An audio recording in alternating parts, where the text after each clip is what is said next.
Welcome to GK facts. Date है आज की 29 जून 2021 और जानेंगे आज के इंपोर्टेंट करंट अफेयर्स को। साथ में हर क्वेश्चन के इंपोर्टेंट पॉइंट्स को हम इस वीडियो में डिस्कस करेंगे। अच्छा, इस वीडियो की पीडीएफ फाइल का लिंक वो आपको नीचे डिस्क्रिप्शन बॉक्स में मिल जाएगा, तो आप उस लिंक पे क्लिक करके पीडीएफ को डाउनलोड कर सकते हैं। वीडियो का एंड तक जरूर देखिएगा, क्योंकि वीडियो के एंड में आपसे क्वेश्चन पूछता हूँ जिसका आंसर आपको कमेंट बॉक्स में कमेंट करके बताना होता है। साथ में इस वीडियो में आपके लिए एक मोटिवेशन भी है, तो उसे भी आप जरूर ध्यान से सुनिएगा। तो चलिए वीडियो को स्टार्ट करते हैं और जानते हैं आज का सबसे पहला क्वेश्चन। तो आज का जो फर्स्ट क्वेश्चन है वो है कि प्रधानमंत्री श्री नरेंद्र मोदी ने हाल ही में किस शहर में जैन गार्डन तथा काइजेन अकेडमी का उद्घाटन किया है। तो अभी प्रधानमंत्री जी के द्वारा ये जैन गार्डन तथा काइजेन अकेडमी का उद्घाटन किस शहर में किया गया? तो ये किया गया अहमदाबाद के अंदर, यानी कि ऑप्शन डी बिल्कुल राइट आंसर है। क्लियर है, अहमदाबाद के अंदर ही जो है इन दोनों एक काइजेन अकेडमी तथा जैन गार्डन का उद्घाटन किया गया है। क्लियर है, देखिए इसके बाद ये कहा गया है, यानी कि प्रधानमंत्री जी ने अपने भाषण में ये कहा है कि जैन गार्डन और काइजेन अकेडमी जो है इसका जो समर्पण है ये भारत जापान संबंधों को सहजाता है और आधुनिकता का प्रतीक इसमें बताया गया है। क्लियर है, याद रखिएगा नरेंद्र मोदी जी के द्वारा दोनों नामों को आप याद रखिएगा, एक जैन गार्डन तथा काइजेन अकेडमी, और कहां किया गया उद्घाटन? अहमदाबाद के अंदर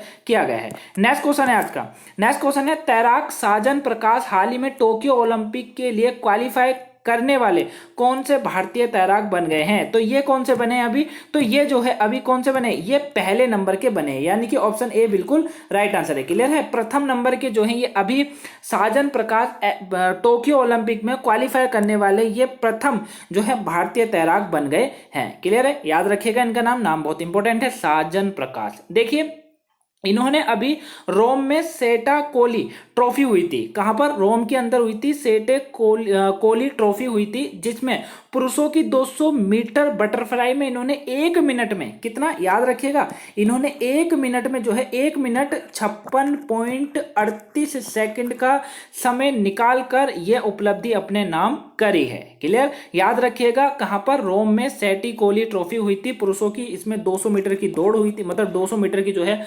बटरफ्लाई में इन्होंने 1 मीटर 56.38 सेकंड का समय निकालकर यह उपलब्धि अपने नाम करी है। वहीं 2015 में केरल में राष्ट्रीय खेलों में 6 गोल्ड और 3 सिल्वर मेडल जीतने का रिकॉर्ड भी इन्होंने अपने नाम बना रखा है। क्लियर, केरल के रहने वाले हैं, नाम याद रखिएगा। अच्छे इमेज में देखिए ये है साजन प्रकाश, और यही जो है यही प्रथम अभी व्यक्ति बन गए हैं जो कि टोक्यो ओलंपिक के लिए क्वालिफाई करने वाले ये पहले भारतीय तैराक बन गए हैं। नेक्स्ट क्वेश्चन है आज का।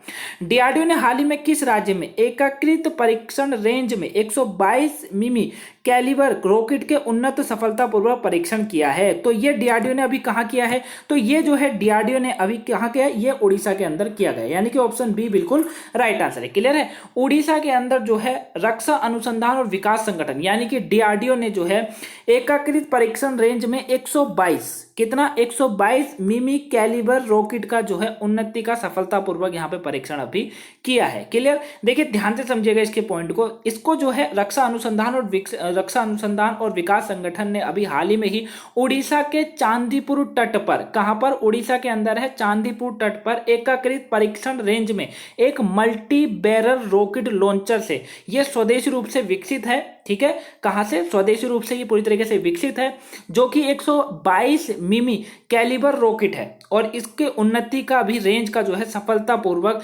परीक्षण जो है अभी परीक्षण इसका किया गया है। क्लियर है, अब ये जो रॉकेट है ये भारतीय सैन्यों द्वारा इस्तेमाल के लिए विकसित किया गया है। क्लियर, किसके लिए विकसित किया गया? ये भारतीय जो सेना है उनके लिए इसको जो है विकसित किया गया है। क्लियर, अच्छी ये डीआरडीओ ने किया है। बात डीआरडीओ की करें, अभी मैंने आपको फुल फॉर्म बताई थी, क्या होती है डीआरडीओ? यानी कि रक्षा अनुसंधान और विकास संगठन। ठीक है, defence research and development organisation इसके इंग्लिश में कहा जाता है। इसका गठन कब हुआ था डीआरडीओ का? याद रखिएगा, काफी बार एग्जाम में पूछा गया, 1958 में इसका गठन हुआ था। क्लियर, मुख्यालय की बात करेंगे तो नई दिल्ली के अंदर है। कहां पर है इसका मुख्यालय? इसका मुख्यालय जो है वो नई दिल्ली के अंदर इसका मुख्यालय है। क्लियर है बात, ठीक है, नई दिल्ली नाम याद रखिएगा, नई दिल्ली के अंदर इसका मुख्यालय है। वहीं इसके अध्यक्ष कौन है? तो इसके अध्यक्ष हैं डॉक्टर जी सतीश रेड्डी। ठीक है, नाम याद रखिएगा, क्या नाम है इनका? डॉक्टर जी सतीश रेड्डी जो है वो इसके अध्यक्ष हैं। क्लियर है, ये मैंने आपके लिए लिख दिया, जो डॉक्टर जी सतीश रेड्डी जो है वो इसके अध्यक्ष है। क्लियर, अच्छा ये उड़ीसा में इसका जो है सफलतापूर्वक परीक्षण किया गया। बात उड़ीसा की करते हैं, तो देखिए ये है उड़ीसा के बारे में कुछ इंपॉर्टेंट पॉइंट्स। अब आप जिन पॉइंट्स को जानते हैं वो आप हमेशा रिवीजन जरूर कीजिए। अच्छा, जो न्यू स्टूडेंट है वो हर पॉइंट्स को ध्यान से समझेगा, क्योंकि ताकि आप भी जो है नेक्स्ट डे रिवीजन जरूर कर सके, लेकिन रिवीजन आप लोग भी करते रहिएगा। अभी राज्य सरकार ने जो है पीठा ऑन वेल्थ पहल यहाँ शुरू किया था। बहुत इंपॉर्टेंट पॉइंट है, तो आप रिवीजन करते रहिएगा। राज्य सरकार ने हाल ही में गोपबंधु संपत्ति का स्वास्थ्य बीमा योजना जो है यहीं पर लॉन्च की है। राज्य सरकार ने कोविड-19 के प्रसार को रोकने के लिए 14 दिन का भी मास्क अभियान यहाँ पर जो है लॉन्च किया था। राज्य के किसान जो है उन्होंने सौर कार का निर्माण किया। राज्य में 59वां सीनियर नेशनल वॉलीबॉल चैंपियनशिप का उद्घाटन हुआ। वहीं सीपीसीबी के द्वारा जारी देश के 112 सबसे प्रदूषित स्थल पर ओडिशा पहले स्थान पर रहा। वहीं राज्य इंडियन वीमेन लीग 2020-21 की मेजबानी ये जो है देश राज्य के द्वारा की गई। राज्य सरकार ने भी मां समलेश्वरी मंदिर के लिए विकास पैकेज की घोषणा करी थी। देश का सबसे बड़ा हॉकी स्टेडियम की नींव राज्य में ही रखी गई। वहीं राज्य सरकार ने कोविड योद्धा स्मारक का निर्माण करने का निर्णय यहाँ पर लिया है। तो करंट से पॉइंट्स इंपोर्टेंट है, आयोजन करते रहेगा। अच्छा, मैप में कहाँ है? ये है मैप उड़ीसा। उड़ीसा की राजधानी जो है वो क्या है? वो भुवनेश्वर है। राज्यपाल है गणेशी लाल, मुख्यमंत्री नवीन पटनायक जी। राज्यसभा की 10 सीटें, वहीं लोकसभा में यहाँ 21 सीटें और विधानसभा की 147 सीटें। तो आप पॉइंट्सों को रिविजन जरूर करते रहेगा। नेक्स्ट क्वेश्चन है, निम्न में से किस आईआईटी संस्थान ने हाल ही में कोविड-19 के लिए रैपिड एंटीजन टेस्ट किट विकसित करी है? तो ये किस आईआईटी के द्वारा की गई है? तो ये की गई है आईआईटी दिल्ली के द्वारा। ऑप्शन ए बिल्कुल राइट आंसर। क्लियर है? आईआईटी दिल्ली ने जो है अभी आईआईटी दिल्ली संस्थान ने हाल ही में ही कोविड-19 के लिए रैपिड एंटीजन टेस्ट किट को विकसित किया है। अच्छा, ये क्या है? अब देखिए, ये जो रैपिड एंटीजन टेस्ट किट है इसको जो विकसित किया गया है, इसे हाल ही में शिक्षा राज्य मंत्री हैं श्री संजय धोत्रे, ठीक है, उन्होंने इसको लॉन्च किया है। किसने? श्री संजय धोत्रे ने जो है इन्हें लॉन्च किया है। वहीं इस किट को डॉक्टर हरपाल सिंह के नेतृत्व में शोधकर्ताओं ने विकसित किया है। किसके नेतृत्व में किया है इसको विकसित? इसको जो डॉक्टर हरपाल सिंह है, ये कौन है? ये आईआईटी दिल्ली के सेंटर फॉर बायोमेडिकल इंजीनियरिंग में प्रोफेसर हैं, ठीक है। इनके ही नेतृत्व में जो है इसे शोधकर्ताओं ने विकसित किया है। तो याद रखिएगा, rapid antigen test kit IIT Delhi के द्वारा जो है इसे विकसित अभी किया गया है। नेक्स्ट क्वेश्चन है आज का, विदेशी प्रजातियों वाले फलों के निर्यात को बढ़ावा देने के लिए अभी ड्रैगन फ्रूट को हाल ही में किस देश में निर्यात किया गया है? तो ये किस देश में इसका निर्यात किया गया है? किसका? ड्रैगन फ्रूट का, ठीक है। बहुत ही इंपॉर्टेंट ये जो फल होता है ड्रैगन फ्रूट, और इसका ही अभी जो है निर्यात किया गया है। तो ये जो किया गया है वो संयुक्त अरब अमीरात में किया गया है। ऑप्शन सी बिल्कुल राइट आंसर है। क्लियर है? संयुक्त अरब अमीरात में जो है अभी विदेशी प्रजातियों वाले फलों के निर्यात को बढ़ावा देने के लिए ये संयुक्त अरब अमीरात में जो है ड्रैगन फ्रूट का हाल ही में जो है निर्यात किया गया है। क्लियर? अच्छा, ये क्यों किया गया है? देखिए, जो ये ड्रैगन फ्रूट होता है ये खनिज से भरपूर होता है, फाइबर और खनिज से भरपूर होता है, आपको पता ही है। अच्छे, इसको अभी एक नया नाम दिया गया था। क्या दिया गया था? कमलम फ्रूट। क्या दिया गया था? कमलम फ्रूट। और किसने दिया था? आंसर आप मुझे कमेंट बॉक्स में बताइएगा इसका, ठीक है। इसको ये नाम किसने दिया गया था और ये होता कहां पर है सबसे ज्यादा? तो इसका जो आंसर है वो आप मुझे कमेंट बॉक्स में बताइएगा, ठीक है। तो इसका एक और नाम आप याद जरूर रखिएगा, कमलम फ्रूट, ठीक है। एग्जाम में आपसे सीधे कमलम ड्रैगन फ्रूट की जगह पूछा जाएगा कमलम फ्रूट।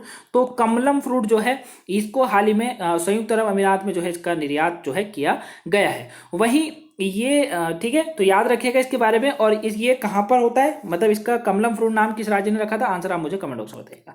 अच्छा, नेक्स्ट क्वेश्चन है आज का, हाल ही में विश्व बैंक ने भारत के किस राज्यों को $125 मिलियन की वित्तीय सहायता को मंजूरी दे दी है अभी? तो विश्व बैंक ने अभी भारत के किस राज्यों को जो है ये 125 मिलियन की वित्तीय सहायता दी है? तो ये केरल राज्य को दी गई है। ऑप्शन बी बिल्कुल राइट आंसर। क्लियर है? केरल राज्य को विश्व बैंक के द्वारा दी गई है। अच्छा, क्यों दी गई है? बात तो इंपॉर्टेंस यही होती है कि क्यों दी गई है। देखिए, ध्यान से समझिएगा, विश्व बैंक के कार्यकारी निदेशक मंडल ने जो है अभी राज्य को यानी कि केरल को प्राकृतिक आपदाएं, आपको पता है केरल एक नीचे वाला इलाका है तो वहां पर आपदाएं आती रहती हैं, चाहे वो आप जलवायु से ले लीजिए, चाहे वो आप बीमारी से ले लीजिए, चाहे वो आप भूकंप से ले लीजिए, हर तरीके की आती रहती है, ठीक है।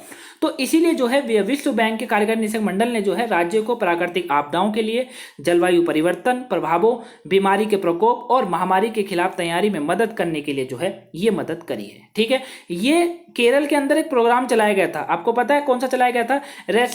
रेसिलिएंट जो केरल प्रोग्राम था उसके तहत ही $125 मिलियन की सहायता को मंजूरी दी गई है, ठीक है। विश्व बैंक के द्वारा दी गई है, याद रखिएगा, वर्ल्ड बैंक के द्वारा दी गई है। अच्छा, केरल को दी गई है, बात केरल की करें तो ये है, देखिए केरल के बारे में कुछ इंपॉर्टेंट पॉइंट्स, इन पॉइंट्स को जानते हैं मेरे साथ रिवीजन जरूर कीजिए। अभी राज्य सरकार ने नॉलेज इकोनॉमिक मिशन लॉन्च यहां पर किया है। राज्य के हाईकोर्ट ने राज्य में मुसलमानों को 80% की जो स्कॉलरशिप देने का जो असंवैधानिक बताते हुए इसको रद्द कर दिया पूरी तरीके से। पॉइंट्स इंपॉर्टेंट है, रिवीजन करते रहिएगा। राज्य के मुख्यमंत्री ने स्मार्ट किचन योजना भी अभी यहां शुरू करी करी है। विनी जॉर्ज राज्य में कैबिनेट में महिला पत्रकार में राजनेता बनने वाली पहली मंत्री बनी है। पॉइंट बहुत ज्यादा इंपॉर्टेंट है, रिवीजन करते रहिएगा। राज्य का हाई कोर्ट ने ट्रांसजेंडर को एनसीसी में प्रवेश मंजूरी दे दी है। वार्षिक लोक कला महोत्सव उत्सव जो है यहीं पर मनाया गया।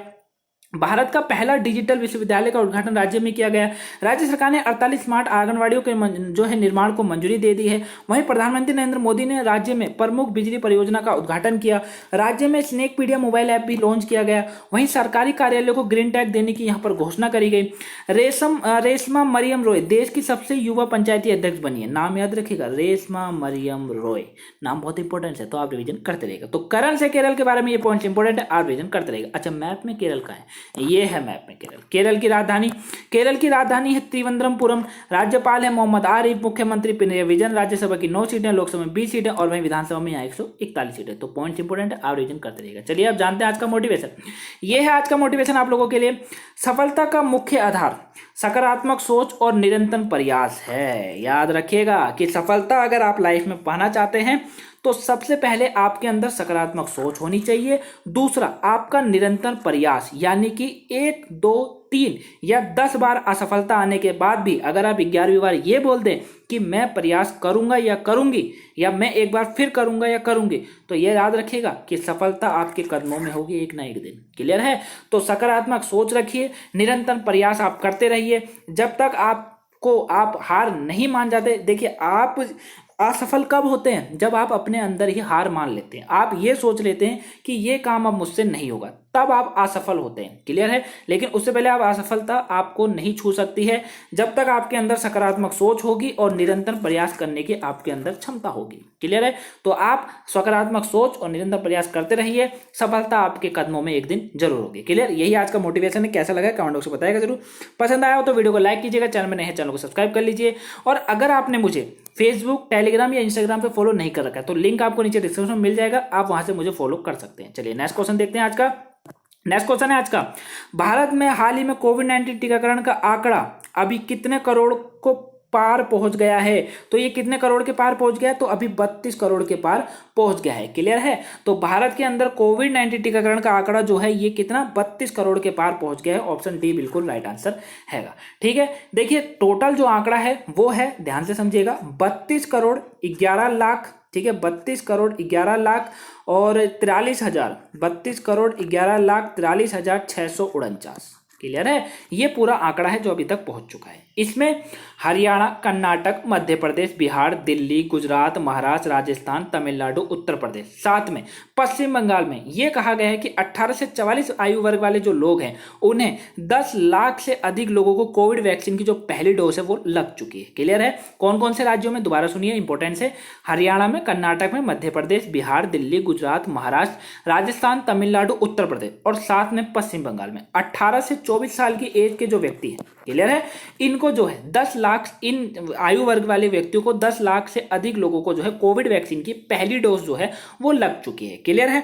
याद रखिएगा, अगर आपने कोविड की पहली डोज नहीं लगवा रखी है तो आप प्लीज डोज को जरूर लगवा लीजिए ताकि आप सेफ हो सके और अपना देश के अंदर योगदान भी आप दे सके। क्लियर है? अगर किसी ने भी, जो भी इस वीडियो को देख रहा है, अगर आपने डोज नहीं लगवाई है, मैं सबसे यही अपील करूंगा कि आप अपनी कोविड की डोज जरूर लगवाएं। ठीक है? और ताकि आप लोग सेफ रहें और हमेशा जो है हंसते खेलते और देश में अपना योगदान देते रहें। क्लियर है? तो 32 करोड़ जो है बिल्कुल राइट आंसर है, याद रखिएगा। नेक्स्ट क्वेश्चन है आज का, हाल ही में किसने जम्मू कश्मीर के कठुआ जिले में मेगा क्विंटल क्षमता वाले बीज प्रसंस्करण संयंत्र का उद्घाटन किया है? तो ये किसके द्वारा किया गया है? तो ये किया गया डॉक्टर जितेंद्र सिंह के जी के द्वारा। ऑप्शन ए बिल्कुल राइट आंसर है। क्लियर है? डॉक्टर जितेंद्र सिंह जो कि हमारी केंद्रीय मंत्री हैं, इनके द्वारा ही जम्मू कश्मीर में, याद रखिएगा, जम्मू कश्मीर के कठुआ जिले में मेगा क्विंटल क्षमता वाले बीज प्रसंस्करण संयंत्र का उद्घाटन किया गया है। ठीक है, ये जो किया गया है कठुआ जिले में, ये 16 लाख बीज उत्पादन एवं 24 लाख बीज प्रसंस्करण क्षमता वाले मेगा क्विंटल क्षमता वाले जो बीज प्रसंस्करण संयंत्र का उद्घाटन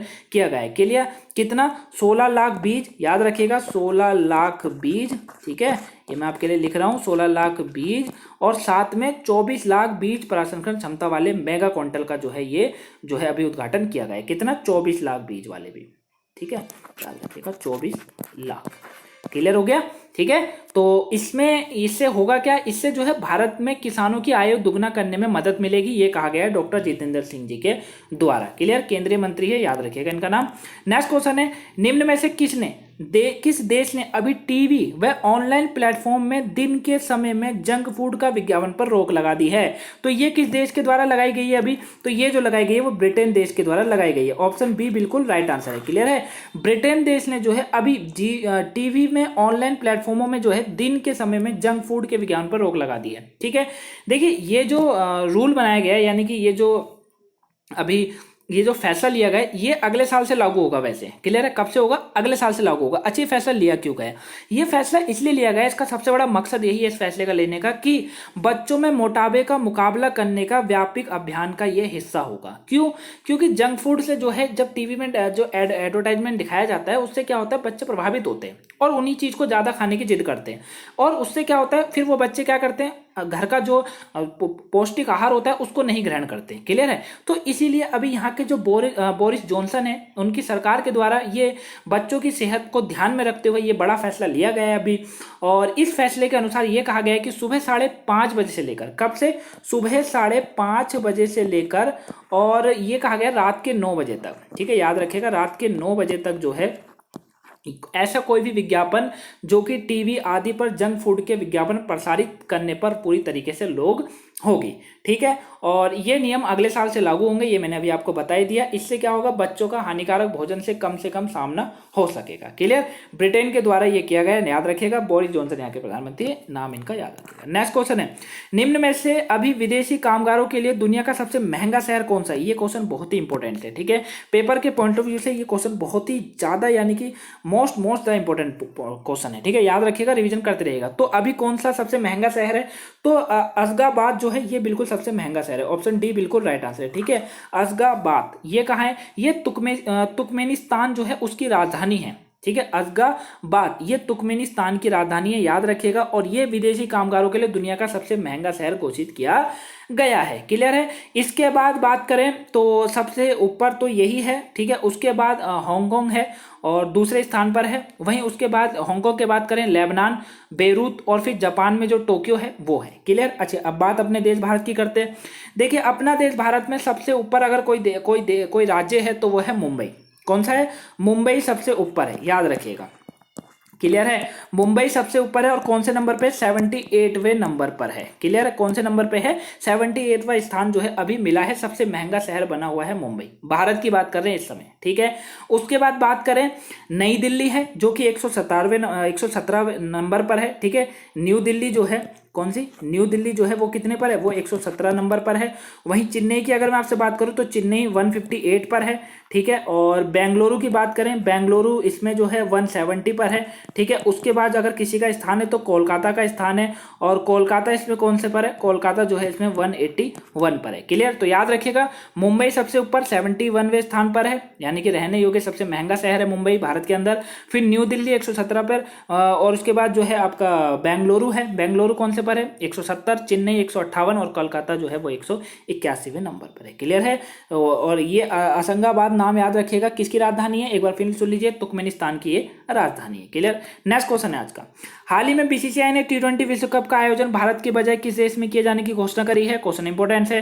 तो ये किस देश में किए जाने की घोषणा करी है? ये अभी यूएई के अंदर किए जाने की घोषणा की गई है। ऑप्शन बी बिल्कुल राइट आंसर है। क्लियर है, यूएई के अंदर जो है अब T20 विश्व कप जो है ये यूएई के अंदर किया जाएगा, और अभी बीसीसीआई के द्वारा ये घोषणा करी गई है, क्योंकि बोर्ड की तरफ से ये बात साफ कर दी गई है। अभी ये कहा गया है कि भैया भारत के अंदर जो है स्थिति ऐसी नहीं है कि यहाँ पर जो है T20 करवाया जाए, क्योंकि कोरोना महामारी को देखते हुए यूएई में शिफ्ट करने का ये फैसला भी जो है बोर्ड की तरफ से लिया गया है। क्लियर, याद रखिएगा। और 28 जून 2021 को ये कहा गया था कि कोविड-19 के कारण स्वास्थ्य संबंधी चिंताओं को देखते हुए T20 विश्व कप का आयोजन भारत की बजाय अब जो है संयुक्त अरब अमीरात यानी कि यूएई में किया जाएगा। क्लियर, तो बीसीसीआई के द्वारा अभी यूएई के अंदर जो है T20 विश्व कप हमको देखने को मिलेगा, उसी देश में ये किया जाएगा। यूएई के बारे में मैंने अभी आपको बताया था। ठीक है, यूएई राजधानी क्या है? आबू धाबी है। प्रधानमंत्री कौन है? मोहम्मद बिन राशिद अल मक्तूम। कौन है? मोहम्मद बिन राशिद अल मक्तूम यहाँ के प्रधानमंत्री हैं। राष्ट्रपति कौन है? खलीफा बिन जयाद अल नहयान। कौन है? खलीफा बिन जयाद अल नहयान यहाँ के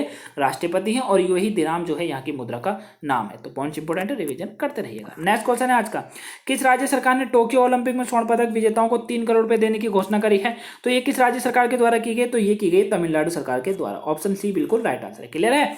तमिलनाडु की बात करें, तमिलनाडु की राजधानी चेन्नई है और वहीं बनवारी लाल पुरोहित यहाँ के कौन है? राज्यपाल हैं।